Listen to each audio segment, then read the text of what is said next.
Right now at 6, 2 men have been arrested after the raid of a Rastafarian church that's known for letting its members smoke pot. And because of all the wet weather we've had, farmers are being forced to decide whether to plant late or just take the crop insurance.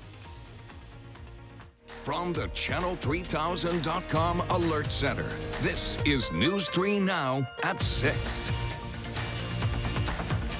Thank you for joining us tonight. 2 people are in custody following a drug investigation at the Lion of Judah House of Rastafari. Officers conducted a search warrant at the building today. That's where we find Rose Schmidt live to explain. Rose? Yes, well, the windows and some of the doors have been boarded up today as a result of that broken glass from that search warrant. Now, members of the Rastafarian Church tell me their cannabis, which they call their sacrament, was unlawfully seized today as a result of that search warrant.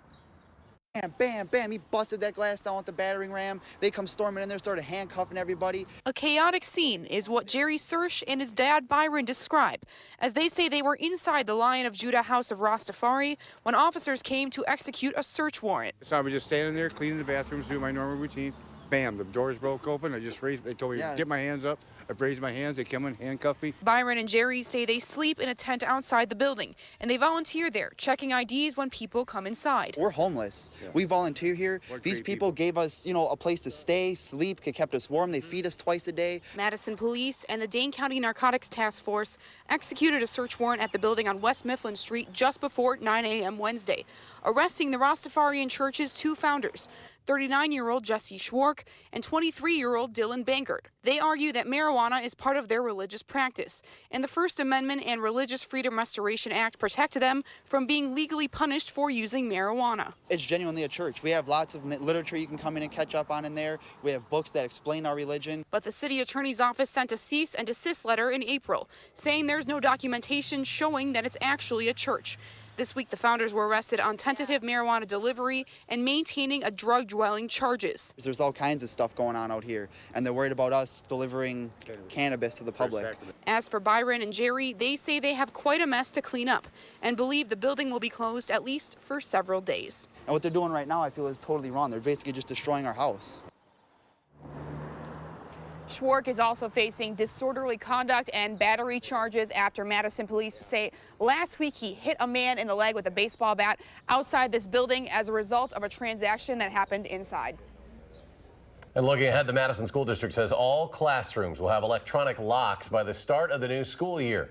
That's according to a school safety update released today. Those doors will lock automatically once closed, and staff will use their ID badges to unlock them. Another change for the new year, teachers will start including training for emergency situations in their lesson plans.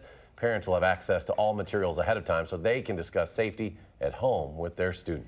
Next at 6, Monroe police now say 11 students were hurt when a van and a school bus collided yesterday. They range in age from 5 to 15 years old and suffered minor injuries. Earlier, officials reported 3 students were taken to the hospital. 55-year-old Monaco Garcia Mendez, who was driving the van, was cited for having no valid driver's license and failing to yield the right-of-way for turning left into the path of the bus. Police in eastern Wisconsin say a 10-year-old boy is one of the 3 people found dead inside a home over the weekend. Authorities have not released details about the deaths happening in Kiel, but they have identified the bodies of 69-year-old Jack Scheiger and 50-year-old Julie Wood and 10-year-old Mason Leshakowski. The State Division of Criminal Investigation is working on that case. Turning to weather now, chances for showers over the next few days, along with warmer temperatures. Let's check your first alert forecast with Chief Meteorologist Gary Canaldi. Well, Charlotte, as the chances for showers go down, the temperatures will actually go up. Tonight, you can see clouds to our west across Iowa with some thunderstorms developing over parts of central Iowa where there are some showers and thunderstorms. But high-resolution Doppler radar right now pretty free of precipitation here. There is a strong thunderstorm cell west of Cedar Rapids, Iowa, that actually has a tornado warning associated with it. Temperatures right now are right around 70 here in Madison, exactly at 70. A little cooler near Lake Michigan. By tomorrow morning, temperatures will be in the middle 50s. The shower and thunderstorm chances should come to an end. Tomorrow will be a partly sunny and mild day with a high temperature of 74, just a slight chance of a shower or thunderstorm. That's your News 3 Now First Alert forecast. A UW-Madison freshman is sentenced to a year probation and a $2,500 fine for unlawful entry on the grounds of the president's Mar-a-Lago club. Mark Lindblom entered it through a tunnel from the beach. He was wanted there by the Secret Service, but later was found in the restricted pool area. He was there for about 20 minutes, and the president and his family were there at the time. This was the day after Thanksgiving. Lindblom was sentenced by a federal judge in Florida yesterday after entering a guilty plea. In a statement, his attorney says, quote, "This was a youthful indiscretion that, because of the circumstances, amplified the nature of the consequences to Mr. Lindblom and amplified the risks, disruption, and potential for catastrophe his decision caused." A new report shows 350 active rape cases were delayed last year while the state crime lab worked to review a backlog of untested rape kits. The DOJ started looking at untested rape kits sitting on hospital and police shelves in 2016. In 2018, state labs took in more than 8,500 cases and only completed DNA testing on 65% of them. More than half of the state's DNA analysts were tied up reviewing the old kits, spending 5,000 hours on the project last year alone. New at 6, we're getting a look at new video from another Milwaukee bus driver who saved a child running through traffic. This afternoon, driver Cecilia Nation Gardner was recognized for likely preventing a tragedy when she jumped out of her bus and helped a 6-year-old to safety. Officers later learned the boy had a disability and had walked away from school. Nation Gardner said she happened to be at the right place at the right time because she was leaving her layover 2 minutes later than usual. This is the 10th lost or missing child Milwaukee County transit drivers have found in recent years. Experts say it is the worst planting season for farmers in 25 years because of our wet and cold weather. This time last year, 90% of corn crops were planted in Wisconsin. Our Keely Arthur tells us that this year, it's less than half. Planting is lagging all throughout the Midwest, and here in Wisconsin, farmers are about 2 to 3 weeks behind, a huge problem as we get further into the season. This was the first field of corn we planted, and it was the last week of April. Much earlier than farmer Abraham Arndt wanted to plant his biggest cash crop, corn. This year we got 2 inches of snow after we planted it. But he took a gamble. We just kind of said we need to get out there and get it done. And it paid off. It's not perfect, but it's better than having nothing. The Janesville farmer faced the same question so many other farmers in southwest Wisconsin faced, to plant early or not to. The ones who did the opposite of Arndt find themselves racing against the clock. They might be paying for it now and they wish they would have, but you just don't know. Many farmers held off planting early because it was simply too cold and wet. But as April turned into May, things didn't get much better. According to the latest Wisconsin crop report, there was just 2.8 days suitable for field work this last week. And Nick Baker with the UW Extension says there were only a few more days this entire month. There isn't a pocket of areas that are too wet. It's everywhere. Farmers who don't have their corn in are now having to make a tough decision. Take the gamble and plant, risking issues down the road and potentially low yields, or prevent planting and take the crop insurance. They're taking a lot lower payment if they don't plant, but if they don't take the payment, they're risking loss of yield and what the growing conditions will be and what the markets are and what yield they might get. The deadline to decide is May 31st, and the answer of what to do is anything but clear. Tell everyone, ask me in December, by then I'll know what the best option is for now. For the lucky farmers that did plant, they are not gloating. They know in this business, the only constant is the unpredictable. As soon as you think you have the weather figured out, you're wrong, because it will surprise you no matter what. And the deadline to take the prevent plant crop insurance for soybeans a little later, June 15th, is that deadline. In Janesville, Keely Arthur, News 3 Now. With planting below average for this time of year, U.S. grain futures are up. Corn has hit a 12-month high and is up nearly 40 cents. A new study shows nearly 1 in 3 private wells in Rock County have a concerning amount of nitrates. Rock County reporter Adam Duxter joins us from our bureau at the Janesville Gazette with how state and local lawmakers are trying to fix it. Adam? Well, Eric, water contaminated with nitrates can have serious consequences. In fact, the DHS says that the nitrate levels we're seeing here in Rock County can actually cause birth defects and are linked to certain types of cancers. And today, the Water Quality Task Force met in Janesville, where they talked about the 4 main contributions to this nitrate risk, which they say are fertilizer use, issues with septic systems, soil properties, and irrigation. Rock County Board Supervisor Wes Davis says state lawmakers need to find a solution despite differing party lines. We don't have Republican water. We don't have Democratic water. We have water that we want to be clean, and that's an important issue. And while nitrate levels have gotten worse across the state over the years, data shows that Rock County has been hit the hardest out of all. But again, these are private wells that have the issue with the nitrates. And if you live in the city in Rock County like Janesville, Milton, or Beloit, you're less likely to be at risk. This is really targeting the folks that live in Rock County's rural areas. Board Supervisor Davis says he's got a new water filtration system just to be sure. All right, Adam, thank you very much. Coming up, there's a proposal at the state capitol looking to put puppy mills out of business. How the legislation would decrease demand when News 3 Now at 6 continues.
A bill at the state capitol could put puppy mills out of business. The proposal would ban pet stores from directly selling dogs and cats to consumers, which would cut the demand for pets from those mills. Instead, pet stores would be required to work with shelters and humane societies.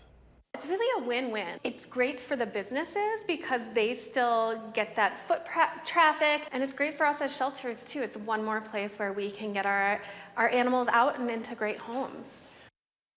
Businesses that do not comply could face steep fines of $10,000 for just the first offense. In a report released this month, the Humane Society of the United States identified 7 puppy mills still operating here in Wisconsin. City of Madison is celebrating Bike Week starting on Saturday. It's about thanking those who are riding on 2 wheels to school, work, or for fun, and meant to encourage others to join. Saturday is National Trails Day, so this weekend, the DNR is allowing everyone to bike on state trails without a pass. Sunday is Ride the Drive. That will shut down traffic on John Nolan Drive. And there are plenty of other bike stations and events during the week as well. We have a link with all the details on channel3000.com. Time is running out for hunters to register for the state's second managed elk hunt. There is a lottery for who gets to participate. Only 5 hunters will be selected statewide. Last year, 38,000 people applied. The deadline to register is Friday at midnight at dnr.wi.gov/go-wild. Today, Wisconsin celebrates its 171st anniversary of statehood. Wisconsin was admitted as the 30th state in the Union on May 29, 1848. To celebrate the occasion, Governor Tony Evers tweeted he'd be enjoying some organic Valley Munster cheese. And here are some fun facts about the state. According to the Wisconsin Historical Society, we have more than 60,000 acres of state park land. Almost all of our natural lakes came from glaciers, and Wisconsinites consume more than 21 million gallons of ice cream each year.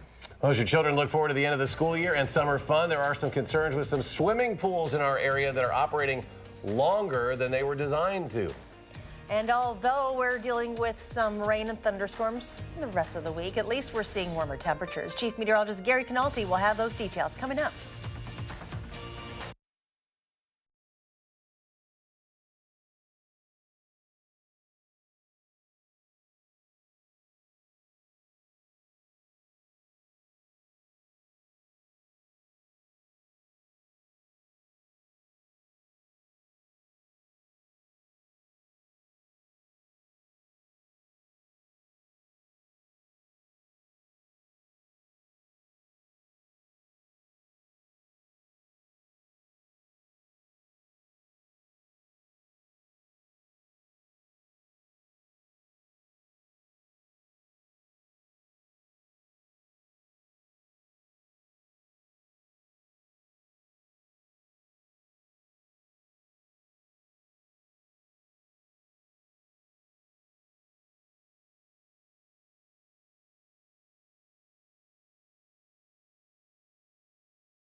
Well, this summer, local families may find fewer places to take their children swimming. 1,800 pools have closed across the country in just the past decade, many because they are simply too old. In Madison, the Ridgewood Community Pool just opened for its 61st summer. Now, the average pool is only built the last 40 years.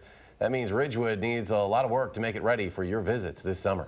What most people don't realize is every year we have to do quite a bit just to get it closed. Probably anywhere from 2 to 4 hours, and then in the springtime we've got to find the time when the weather allows for us to paint all the bottoms of the pools. That's on top of all the maintenance work that has to be done to the pool's pump rooms, which is both time-consuming and also costly. USA Swimming warns that if more community pools continue to close as they age, fewer kids will have access to swim lessons, and the number of drowning deaths could increase.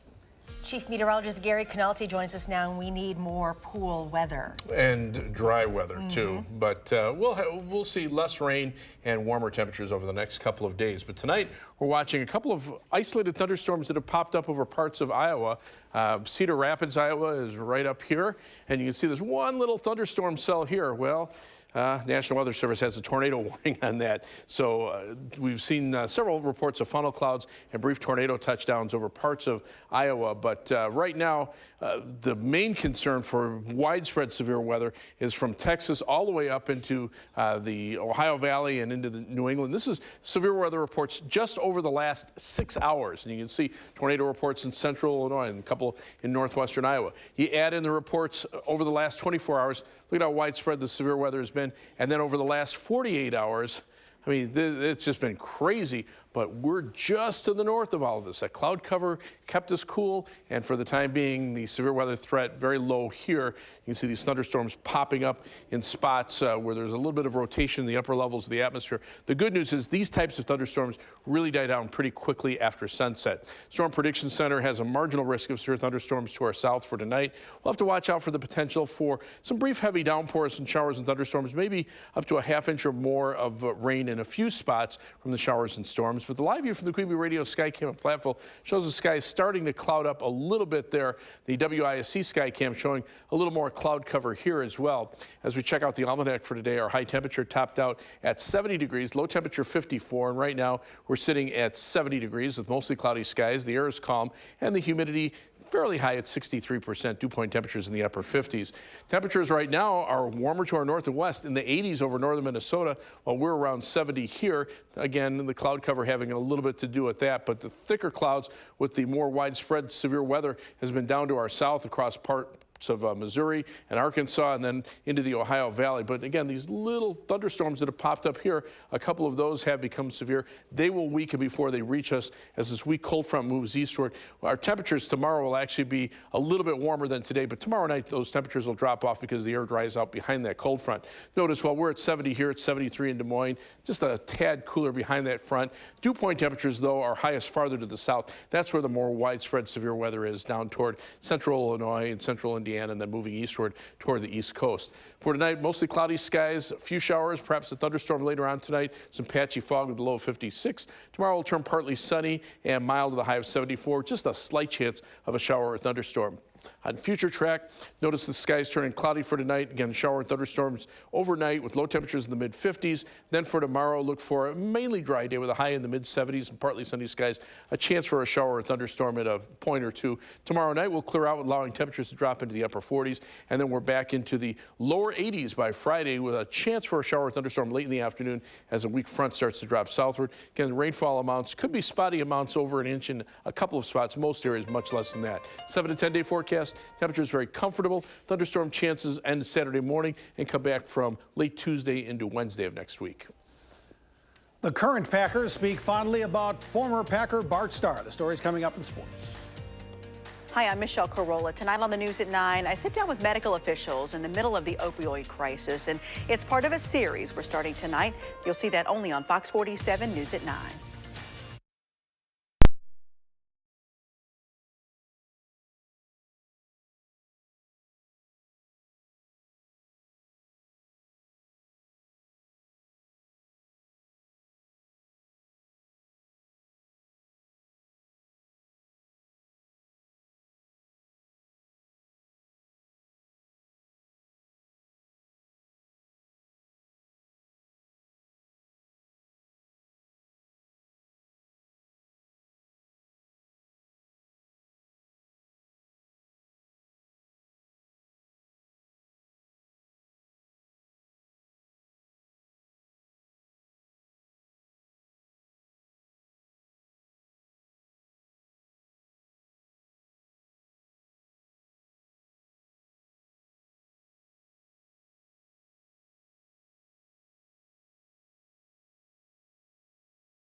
Packers continue their OTAs in Green Bay, and the team is still mourning the loss of one of the franchise's greatest players, Bart Starr, who died Sunday at age 85. Starr didn't make a whole lot of trips to Green Bay with his health failing the last few years, but the current Packers know all about the legacy and Starr's importance to the Green Bay Packers. Obviously, he meant a lot to this organization, not only the organization, but the NFL, and so the family's certainly on our minds. They called me on draft day and asked me what number I wore, and I wore 15 in college, and I told them 15, and they gave me a pretty crazy, awkward pause, and I'm like, 15? And they're like, there's a guy by the name of Bart Starr who played here, and I was like, oh, no disrespect, I didn't realize it. On the field today, the Packers worked quite a bit on their offensive strategy in the red zone. Every facet of the new Matt LaFleur offense is a learning experience for the players, and you know what? Sounds like LaFleur's kind of making stuff up along the way, too. I don't know if there is much of a thought process. I'm just kind of going out there doing what I think is necessary. And, you know, I think the key for all our guys is just trying to get them to learn the details of the play, because that's where the beauty lies. That's where I think you can take your game to a new level if you understand exactly what needs to be done and how it needs to be done. The NBA Finals start with Game 1 tomorrow night. Seemed like it would be in Milwaukee, but it'll be in Toronto when the Warriors face the Raptors. As far as the Bucks are concerned, the loss of the Eastern Finals to Toronto still stings. The Bucks were up 2-0, then lost 4 in a row, but after a couple of days to reflect, the Bucks know it's time to look ahead and see how they can go a step further next year. We can get better, you know, and it starts from me, become a better player, from my teammates, be a better coach from Coach Bud, just being a better organization. And I think it's just fun to, you know, walk around Milwaukee and see people in back stuff. And you know that we were able to bring people out of their houses to come and enjoy games and, you know, just be a part of the Milwaukee Bucks. Brewers have a rare Wednesday off. They'll continue their road trip at Pittsburgh starting tomorrow. That'll be a long 4-game series with the Pirates. And it was one of the worst ceremonial first pitches ever. In Chicago, the White Sox Employee of the Month proved she wasn't the pitcher of the month. The White Sox team photographer Darren Georgia was in the wrong place at the wrong time as the ill-fated first pitch actually doinked off his camera, just missing the lens. The photographer said the camera's okay, and he says he never saw it coming. They just had a news conference with that lady named Mary Rausch. And she said, I thought it was right over home plate. It looked pretty good.